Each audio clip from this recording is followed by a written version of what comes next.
das crianças, dos adolescentes. O primeiro templo era móvel, chamado tabernáculo. Tabernáculo dividido em 3 partes: átrio ou pátio, lugar santo e lugar santíssimo.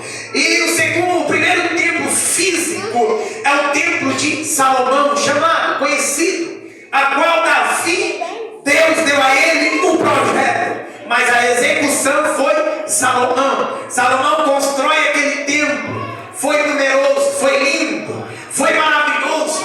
A inauguração daquele templo, Deus recebeu. Os sacerdotes não ficaram em pé pela Shekinah, pela glória de Deus que baixou ali naquele culto. Que culto maravilhoso! Eu leio aquele ali e fico pensando: Deus, que culto extraordinário! O Senhor descer, a nuvem descer, a glória descer. Mas se você olhar ali, Salomão dentro do templo, na inauguração,